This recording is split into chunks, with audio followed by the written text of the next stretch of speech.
Came out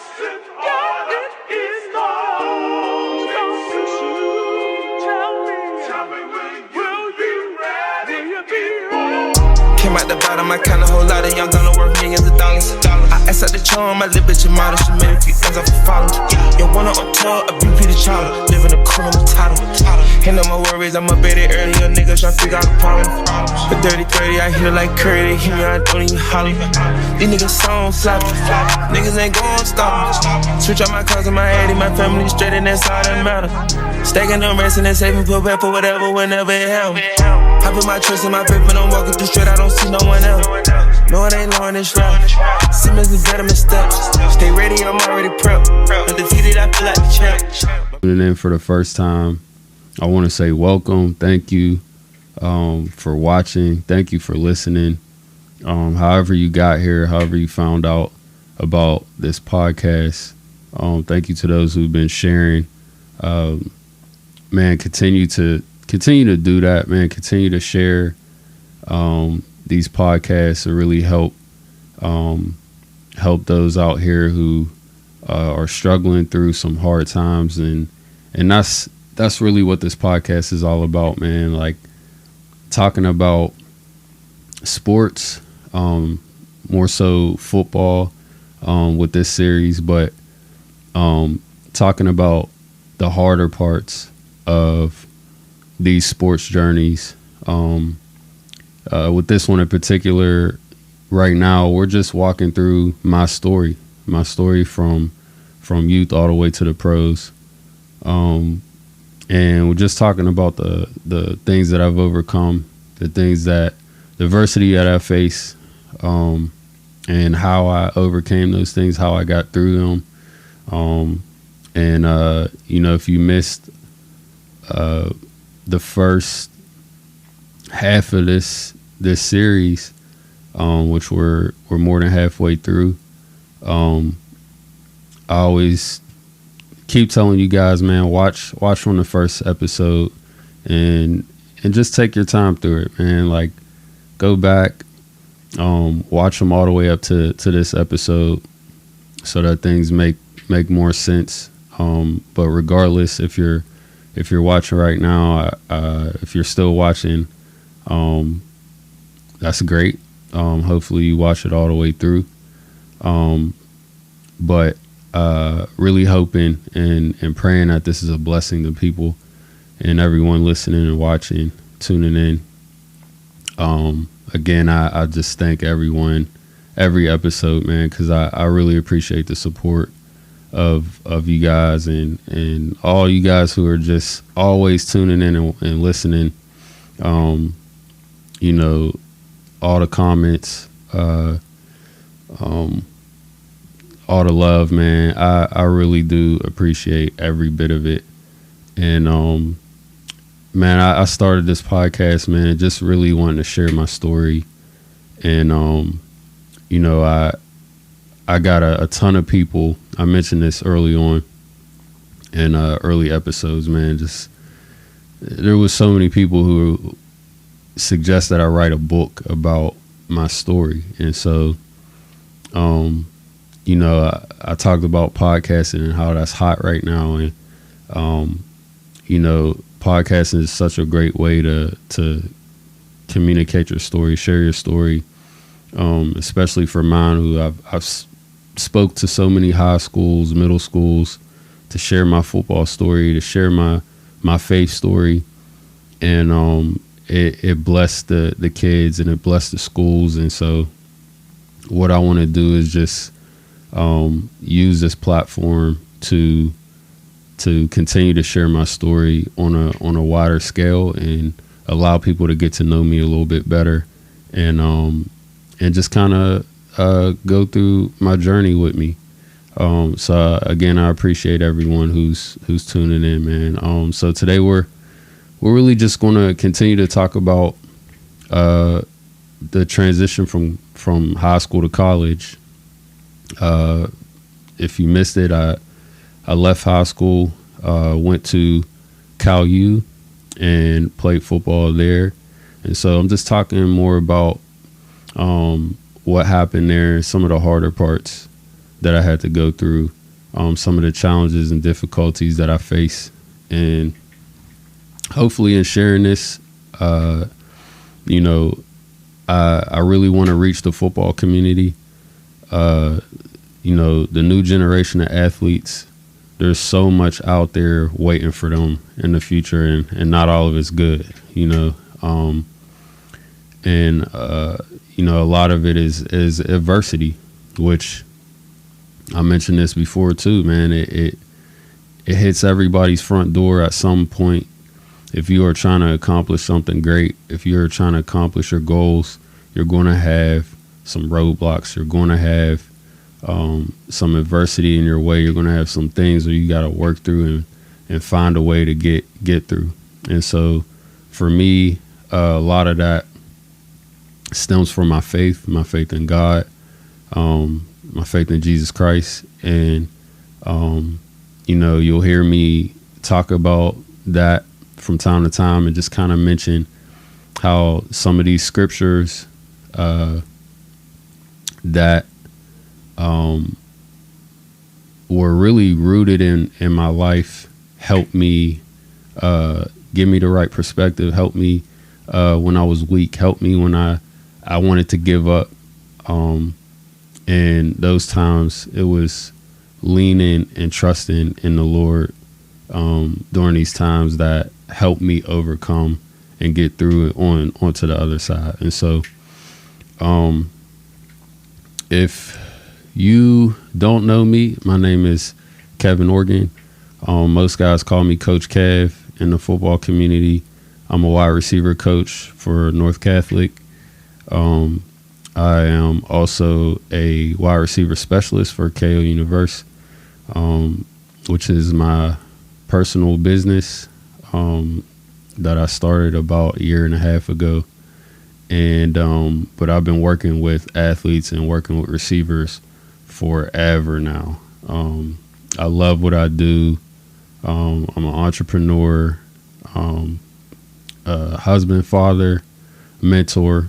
And so I've been doing a lot of these things for a long time. And so I just want to share the wealth, man. Like, again, podcasting is such a great way to do that, man. So, yeah, let's get into more of the Cal U story. So at Cal, you know, we talked about the transition. Last episode, we talked about the transition. We talked about training. I talked about how critical, you know, training was for me, and you know, talked about Dwayne Brown. Everybody knows D Brown, 2 Temps. If you're not from Pennsylvania, look him up, man. If you're ever in PA, it's a great place to train. And we got many other great trainers in PA as well, man. But I was just, you know, wanting to talk more about my training in the last episode. And I trained with 2 Temps for most of my career, trained with some other trainers as well, great trainers. And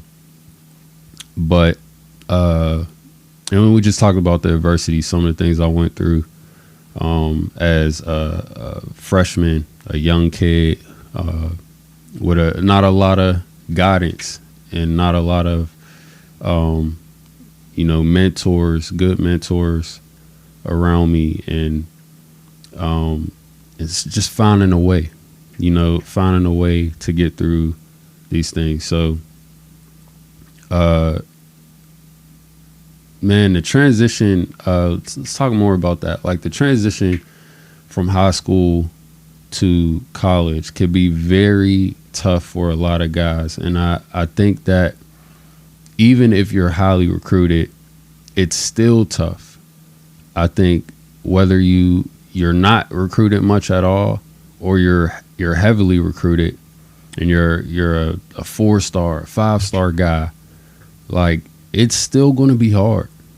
It's still going to be hard, because if on one end, I was more on the other end. I didn't have stars.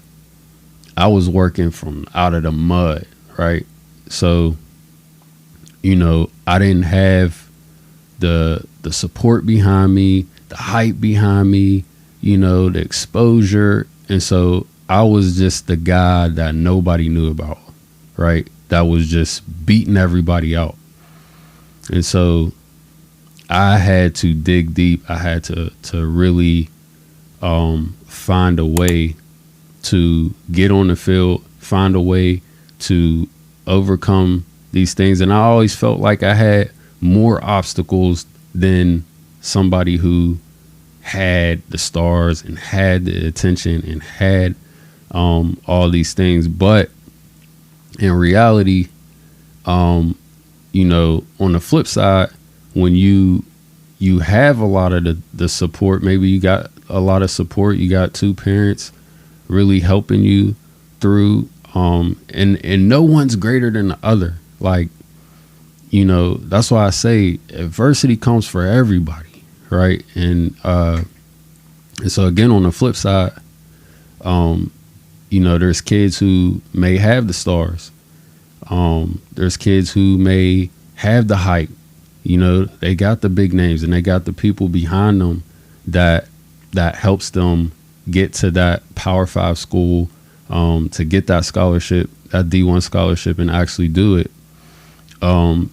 There's a downside to that too, because the hype and the attention can get to somebody's head, especially that young, right? You're 15, 16, 17, and everybody's talking about you. Well, being that young, you feel like you arrived.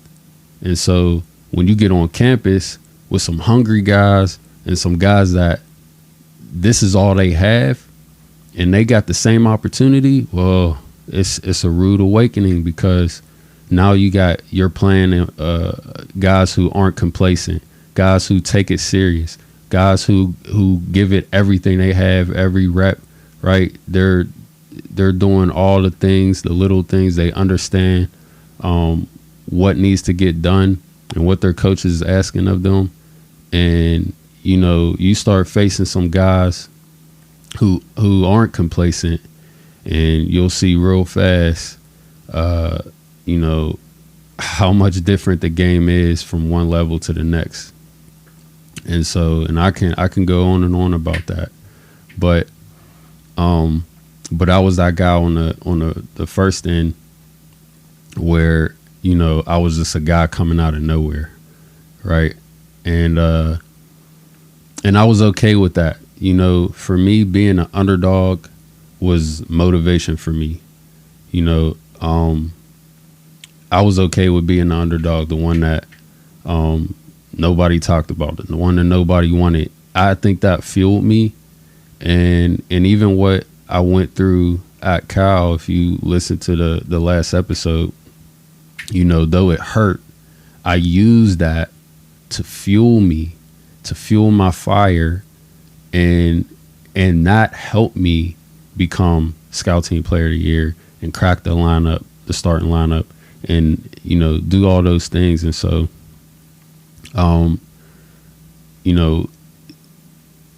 whether you're on either side, you can use some kind of motivation to help you. And I think that's so important with kids, is that, and with adversity, just staying on topic with overcoming adversity and overcoming obstacles, which is this podcast is really about.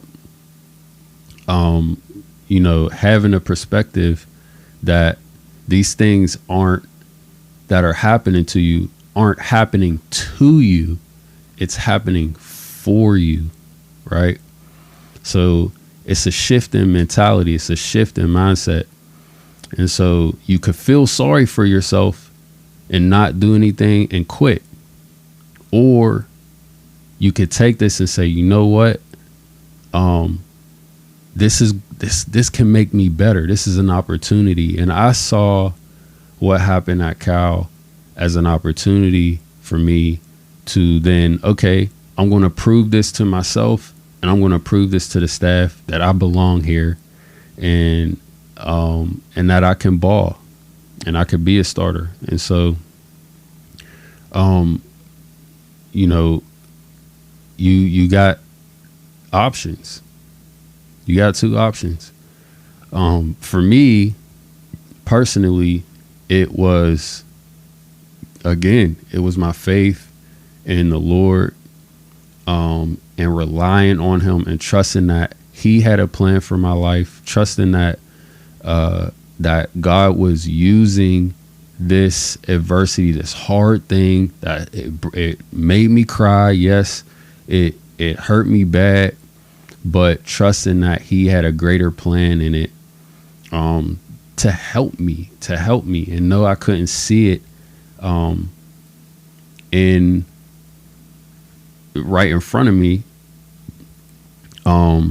You know, I had to trust God's word when he says, you know, faith is the substance of things hoped for, the evidence of things not seen. So I couldn't see the way out. I couldn't see the end game that God had for me in that moment.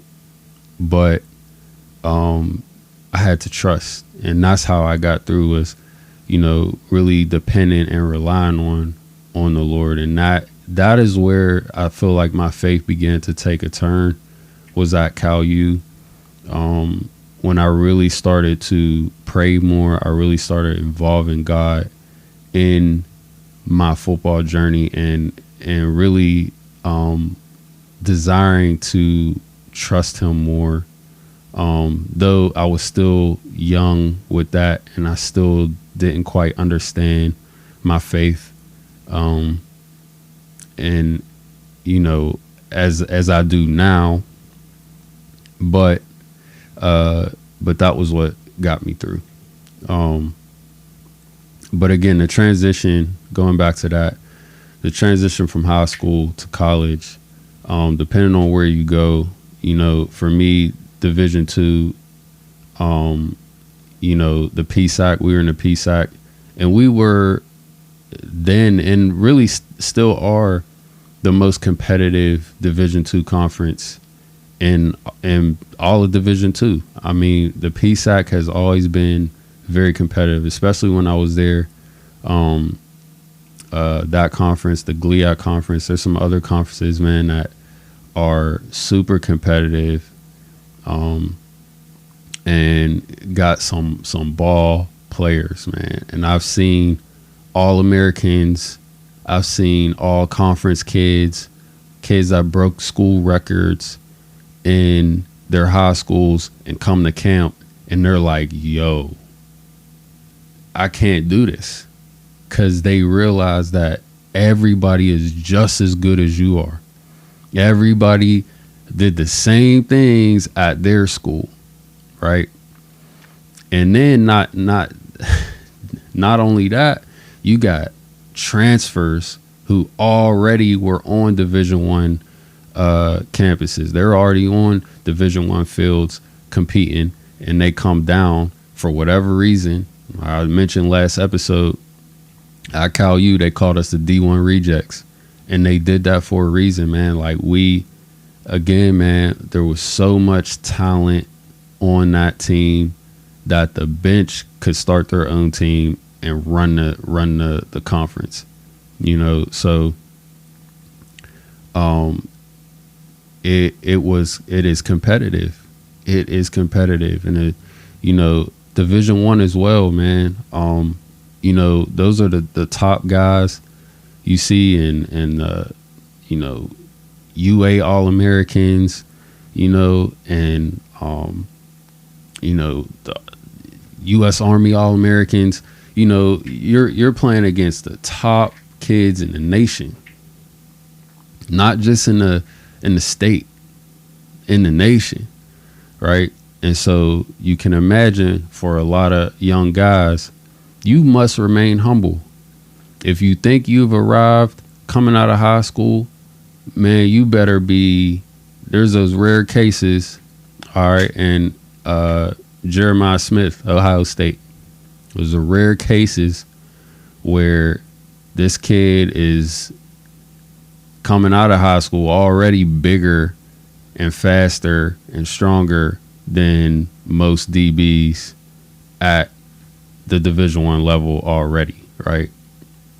You better hope you're one of those guys if you think you're going to come in and do what he did, you know. And even what he did this year was phenomenal, man. Jeremiah Smith, receiver out of Ohio State, freshman, man. And so, but I know even with that, he had some challenges. I mean, you know, Division I, man, you're playing against a lot of top talent. You know, big fan base. You know, a lot of money involved. And so when there's a lot of money involved and a lot of publicity, comes a lot of things that a lot of these young kids aren't ready for, man. And, you know, regardless of the level, it can be a tough transition, whether it's physically, mentally, spiritually even, for young guys to transition from high school to college. For me, you know, my biggest thing was mental. The physical part for me, it came easy. The game came easy to me. I was fast. You know, I had top-notch speed. You know, so the speed of the game wasn't necessarily a problem. For me, it was the mental part that I wasn't prepared for. And in high school, they made it so simple for us. We had a bunch of guys that, you know, coach would just tell me, just beat them. He would just give me a route sometimes. Hey, run a post, tell your quarterback, run a post to plex. Or I had a play in the red zone called fade to plex. And I would literally just say fade to plex on one, run the play in. And that's the kind of caliber players we were. It wasn't a problem to just beat the guy in front of us. We were hungry, we were fast, we were athletic, we were naturally skilled, and so that was the easy part. And he made our playbook was very simple so that we could play fast. But then when I transitioned to college and I get on campus and the playbook is like this, and I'm like, wait, we got to remember all this? You know what I mean? And I'm flipping through this stuff and I'm like, wait, personnel, coverages, we got to learn coverages, we got to know concepts, we got to know, like, you know, and, you know, there's depth to the routes. And I'm like, man, what? Like, there's options with these routes. Like, you know, this was all brand new stuff when I got on campus. And so the mental part, the ability to grasp the plays, and there's a lot of plays, and execute it was the hardest part for me. And that, you know, I'm not alone in that. That's just a common struggle for especially guys in my position at the wide receiver position. This is why coaching matters. This is why having the right coach matters, especially if you're looking to play at the next level. It's good to have a next level coach coaching you. Somebody who's been there, somebody who understands what it takes to get to the next level. That's why I love doing what I'm doing in high school, coaching high school football right now, receivers, is I get to take all that knowledge that I learn at high levels and impart that into them so that when they get to college, guess what? It's a lot easier, smoother transition. And that's what you want, so that they can go in, already know how to process things, and then play fast. And so, you know, it's important to have great coaches at the high school level that can prepare you for the next level. and so on and so forth. So, you know, not everybody has that luxury. And so that's the tough part. You gotta look at the cards you're dealt, and some people have to work harder than others. Some people have to dig deeper than others. That's just the way that things are. Not everybody is born in a family where, you know, their grandfather was an NFL player, their dad was an NFL player, and so, you know, having that, it makes the transition much easier. Though they still have adversity to face themselves. They still have to, you know, live these things out themselves. They still have to apply these things where they are, and so it's not easy for them. But it does make it an easier transition, and so. But either way, it can be done. And so, yeah, that's just a little bit I wanted to touch on about the transition. So, my time at Cal, we go back to that story. You know, I was going through it with the coach, right? And, you know, after having that meeting with the head coach about, you know, the coaches taking a vote on my future. None of the coaches wanted me there. I stepped up. I dug deep. I found a way, and I did what I set out to do. But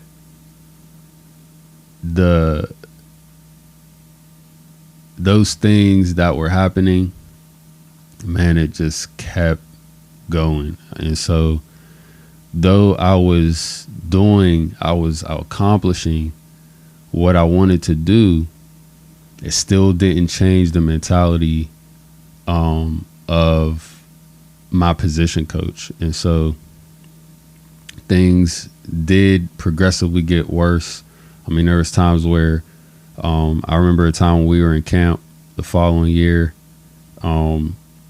Everybody got a tailor-made playbook with their name on it, their number, and guess who was the only one that didn't get a playbook? Me. And so there was a lot of things, ways that I could have handled that then. Things I know now, yeah, of course, hindsight 2020, like I would love to do again, but you can't get that time back, right? And so, to advocate for myself. And then I didn't fully understand that. And that's not, again, it's why it's great to have a mentor, and that everybody truly needs a mentor to some degree, and what you're doing in the field that you're in, whether it's football or not. It's great to have a mentor. I have a mentor. I have multiple mentors who could speak into my life, who could correct me, who can encourage me or push me where I need to be pushed, and help me see things differently or see things in a better way. And so not having that, you would love to go to your coach, but that's hard when your coaches, they don't want you there, right?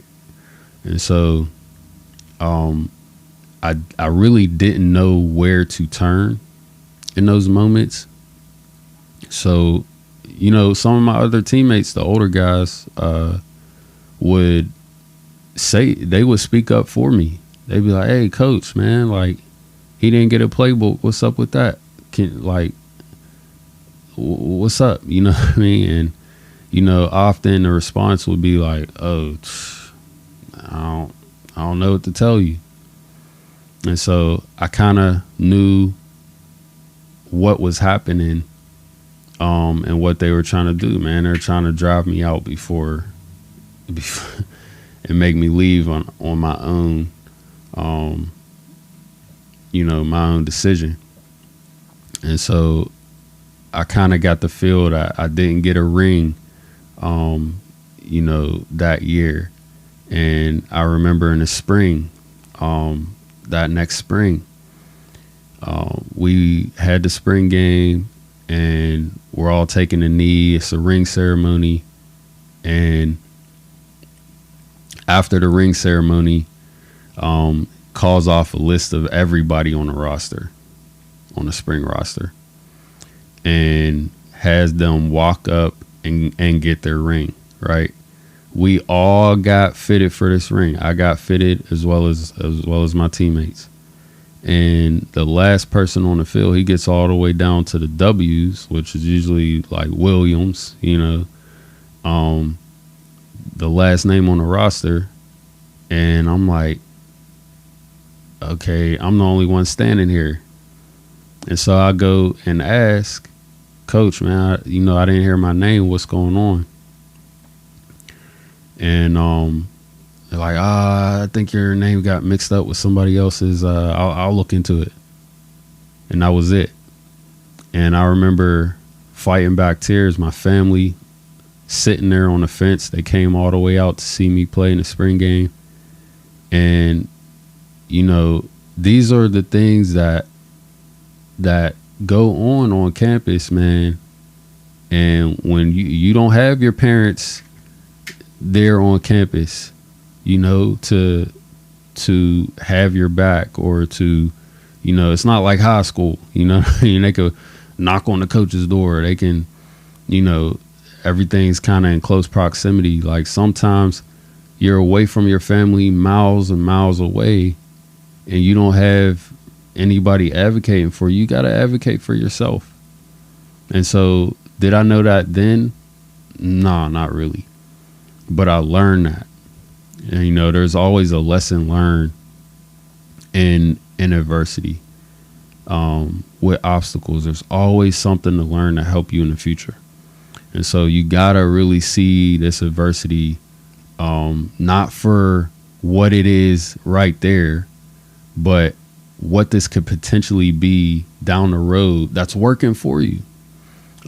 Especially if you call yourself a follower of Christ, you gotta remember that all these things are literally working out for your good. And, I was young in my faith. And so I didn't fully grasp this stuff right then and there. But now on the back end, I know that it did work out for my good. So yes, tough times at Cal, and I could share more about how that relationship with my position coach kind of just took a downward spiral into the point where it was time. I knew it was time for me to leave, and I did. And so I ended up transferring. But I will say I never got a chance to thank. There were two coaches that were on staff on the other side of the ball, man. And one of them had played and coached at a high level, and he would just get on me all the time. And I used to ask the DBs, like, why does coach keep yelling at me? Why does he keep getting on me? Like, what's his deal, man? Like, he just won't let up off me. And they're like, he cares about you. They're like, he really likes you. He really believes in you, man. Like, he don't do that unless he really believes in you. I'm like, that don't make sense. Why you, it's kind of like in grade school, the boy that likes the girl, he goes over and punches her or something, or pushes her and calls her names and be like, oh, he like you, like, well, why does he hit me? And so that's kind of how that felt then, you know, and so I didn't understand, at least at the moment, that he actually really cared. But I did understand, and I really developed a pretty good relationship with him. And you know, I would love to thank him, man, you know, for believing in me in a time where, you know, I know he was a part of that vote, but I think he, you know, him seeing how I responded developed a level of respect, and he saw that. I remember he would always tell me this. He's like, man, and this will be the last thing about Cal. Like, before I talk about the transition out of Cal, I made a play on our All-American. We had the number one defense in all of Division II. So we had a handful of All-Americans on the team. And so being on scout team again, you know, I went from scout team to starter back to scout team. We had maybe 3 or 4 big time transfers from Division I schools, Ole Miss, Pitt, you know, some other schools. And these guys were upperclassmen. So I was young, and you know, they came in, man, they started right away. And so I was back on scout team, and man, I caught this beautiful pass on one of our All-American corners, and this coach grabbed me up real close, and he was like, man, like, how can you make that big a play on the best dude on the defense and just walk away? He's like, man, let him know you're here. Like, you know what I mean? Like, get in his face. Like, you know what I mean? He just wanted me to express that passion. And, you know, it was hard to do that because my high school coach ingrained in me, act like you've been there before. You know, he did not like us celebrating and being excessive with that. And so it was hard for me to really snap out of that. And this coach at Cal, he would always be like, man, like, let them know you're making too many plays on the best players on the team. And, you know, I remember he would tell me all the time, like, you could be the best player, excuse my language, to ever come out of this school. And I would be like, wow, like, I'm like, I didn't know how to take it then, because I'm like, this is coming from the dude that voted for me to be off the team. So, you know, I was 18, 19, you know what I mean? You know, just so unsure, man, on what to do. But I did appreciate, like I said, there was him and another coach who really noticed how hard I worked, and they noticed the change in me. They noticed the change in my mentality, and they started to believe in me, to really believe in me, and I started showing that potential of being not just a starter, but the potential of being the best to ever come out of that school, which I wanted. But again, that's tough to do when, you know, you got coaches that, again, they don't want you there. And so there was a final situation that led to me making a decision, like, you know what, it's time to leave. I think between school-wise, I went from liberal studies because I came in on academic probation, and I came in as an associate. You you know, I was liberal studies, had to be at first, changed to sport management, really didn't like that.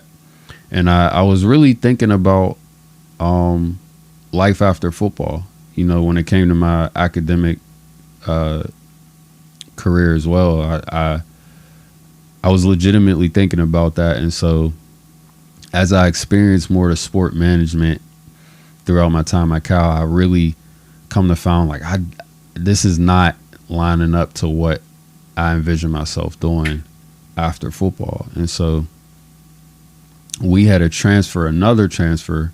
Again, I told you we had multiple transfers then. And we had another receiver who I was just developed a really close relationship with.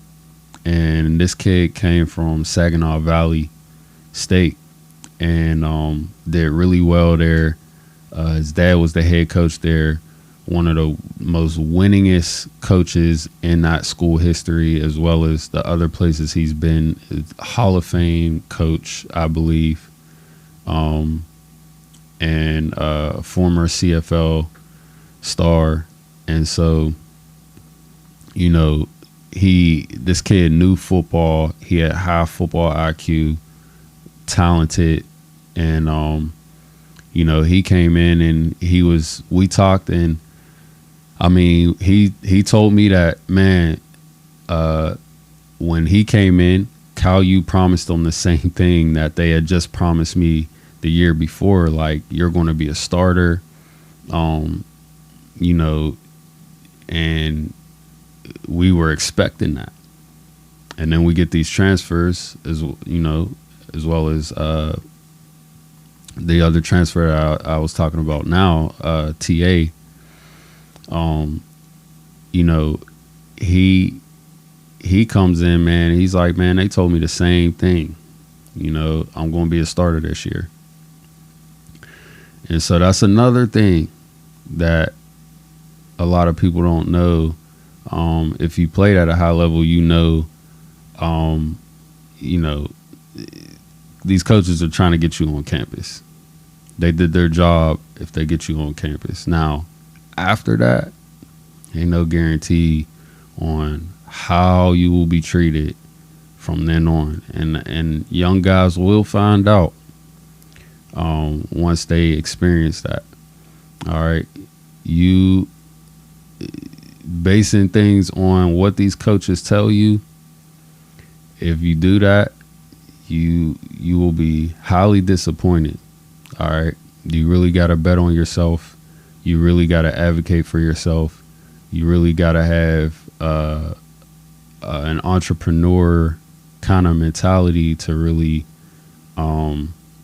take it to the highest level. And that's got to start pretty early. And you really got to advocate and look out for yourself, though it is a team game, and you do play for the team.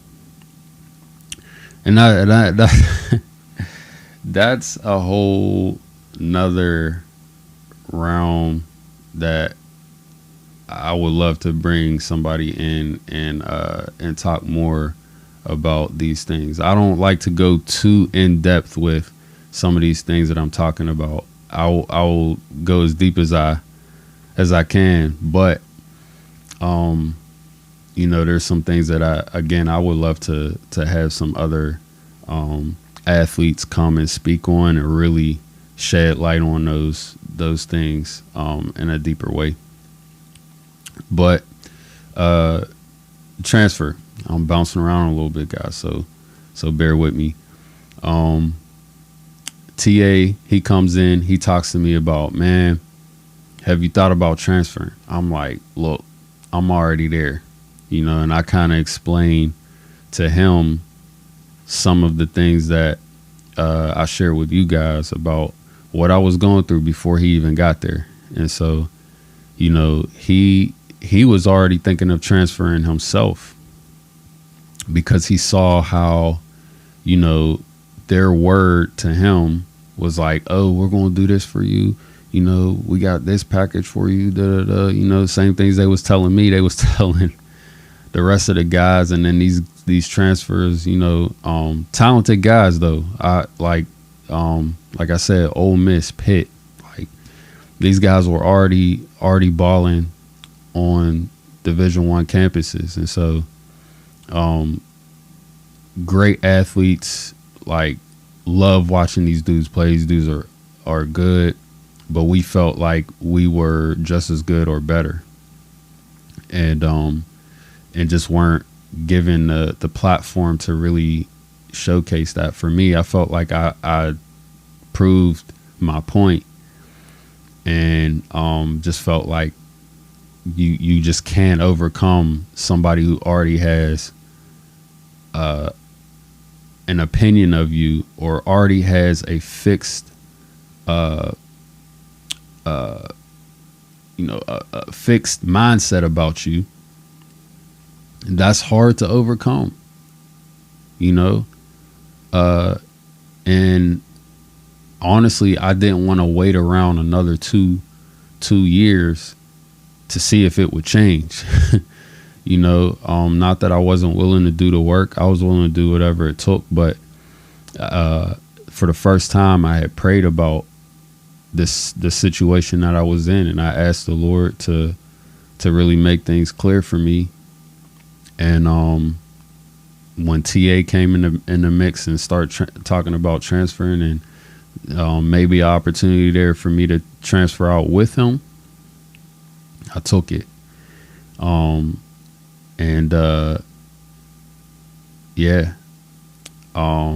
ended up leaving Cal. It was so hard because I loved my teammates. My teammates were like my brothers. We partied together, man. We hung together, blood, sweat, and tears together. Went through a lot of things together personally, and on the field together. And so that was so hard to leave Cal, and I wanted to be there. I really wanted to be there, but I felt in my gut that it was time to go. And I, back then, during that time, transferring was really frowned upon. And so now, talk about transfer portal, and how common it is, and now it's a thing, but man, when I transferred, it was frowned upon. And but for me, that was me advocating for myself.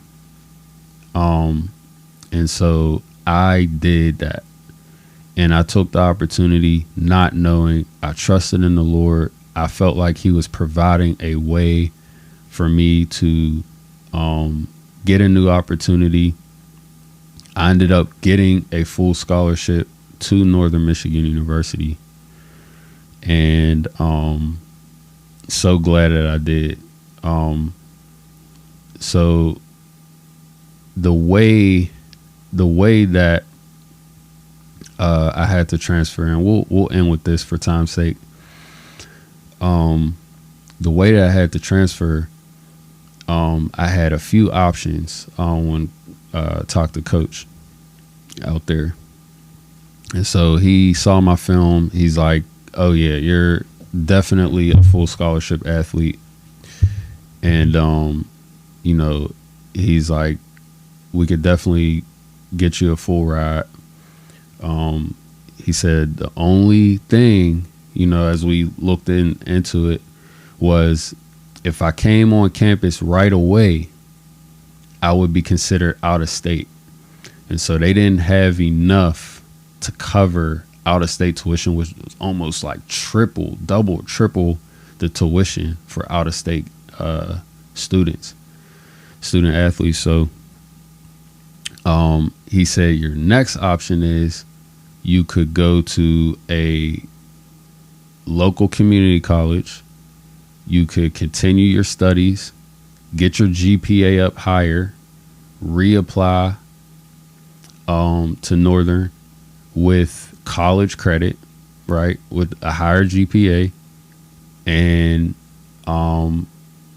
once you get into school, you could gain residency of Michigan, which this was in Marquette, Michigan, in the Upper Peninsula of Michigan. So I never heard of this school. I was just happy to have a new opportunity. I had a few different opportunities as well. Robert Morris, for me, I wanted to stay close to home if I could. And so Robert Morris was another option. But talking to the coach there, though they wanted me really bad, it wouldn't, eligibility wise, I wouldn't have my 2 seasons left. And so if I would have went Division I, at least at that time, we had a 4-year window with Division I. As soon as you take that first class, your clock starts, and you got 4 years to compete, 4 seasons within that window. And so for Division II, it's a 10 semester rule. So that kind of spreads it out a little bit more. And so now you could break that up however you want, right? You could compete 2 years, take 2 years off, jump right back in. You still got however many semesters left to compete for another 2. So Division II rules are different than Division I. And so for that reason, I wanted the chance to play more and get more chances to get film and to get on the field. And so I chose to just take advantage of the opportunity at Northern and just trust God. And so my other option was to do that and to gain residency of Michigan, which I will have to work and live there for 6 months. And then once that time is up, I can enroll in school. I will be full time and I could get my full scholarship. So it came with a bit of a stipulation and things that you don't really want to do, but for the greater good of the goals you want to reach, it's necessary. And so I took advantage of the opportunity the long way to make it a better situation, a little bit of sacrifice to get to the greater goal. And so I took that opportunity. I went to CCAC for a semester. I got my GPA up. I think it was one of the highest GPAs out, 3.2. And so, I really started doing much better academically than I did in high school. I really learned from my lesson and being humbled in high school and losing those Division I offers.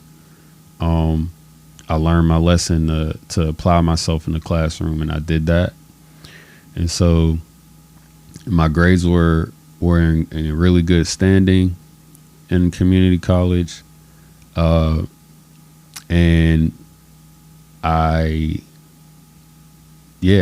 stayed home with my mom. I remember going to CCAC was humbling because I'm like, man, like this is just constant humbling, man. Like I felt like I couldn't catch a break then. But I knew like, all right, just stay locked in. I got a great opportunity coming. It's just going to take some time. And so, I knew I'd be home for a little while. And so I really began to really tap in with God on another level and really strengthen my faith and my relationship with the Lord. And, I started going to church more. I started reading my word more. I was just praying about everything and really really just locking in and using that opportunity as a grace period to learn and grow and just become a better me. And so it was during that time that I actually I met my wife during this time. You know, and that story's crazy too, on how we met back up. It was really divine timing with that. At the time we were dating, we had met back up, and that's a long story too. I told y'all I would end with with what happened at Northern. So maybe we'll save that for another time. But yeah, Northern Michigan was the next stop. And so I was excited, though I had to wait, a little delayed gratification, but you know, I was excited for what the future would hold and the opportunity ahead to have some new beginnings after going through what I went through at Cal. And so yeah, we'll talk about that more next episode. We'll talk more about Northern Michigan. Maybe I'll continue to talk a little bit about some more things with that. But yeah, we'll talk about a little more, you know, faith, relationship, balance for me was huge. But guess what came with that? More adversity. All right. Adversity don't stop. All right. But how are you going to respond? How are you going to respond to the adversity? Are you going to cower? Are you going to quit? Are you going to give up? Never do that. Never do that. I'm a firm believer in never giving up. So if you are about to give up right now on whatever you know you want to do, you believe in your heart, or you've been praying about it, let this be confirmation. Don't give up on it. Don't give up on it. Put your best foot forward. Put some action to it. Just one step at a time. Do it. I'm telling you, there's success on the other side. All right. And so next time we'll tap into to that story a little bit more. But for now, I'm out of time. But thank you guys for tuning in once again. If you made it this far, you have listened to my laid back, chill Coach Kev voice, you know, which is me. That's me, right? But I appreciate you hanging in there, listening to me, man. Tune back in next time. Love you guys. Thank you guys. Don't give up. Keep going. All right. Adversity comes, but guess what? If you a winner, which you are, if you are watching this, know that you're a winner. Know that you can. There is nothing you can't do without God. Man, you got this. You got this, all right? A little encouragement for you. But peace out. I'm out. We'll see you guys next time.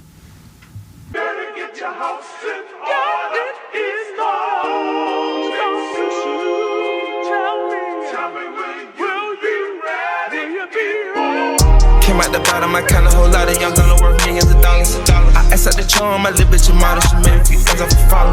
Yo, wanna on tour, a beauty the child. Live in a cool title. Ain't no more worries, I'm up at it early. Your niggas tryna figure out the problem. But 30-30, I hit it like Curry. They hit me, I don't even holler. These niggas songs flopping. Niggas ain't gon' stop. Switch out my cars and my 80, my family straight, and that's all that matter. Stacking them rest and then saving, put back for whatever, whenever it happens. I put my trust in my paper, when I'm walking through straight, I don't see no one else. No, it ain't long this route. Simmons be better missteps. Stay ready, I'm already prepped. Undefeated, I feel like the champ. My bitch love the hunters, we fucking get money. She turning my tongue to a champ. You did it, I done it, you know how it coming. You don't wanna show them what the world. Go pick up a bag and that's across the country and light up that smoke in the air. Bitch is so trim, I treat her like my twin when I shop and I buy by the pair.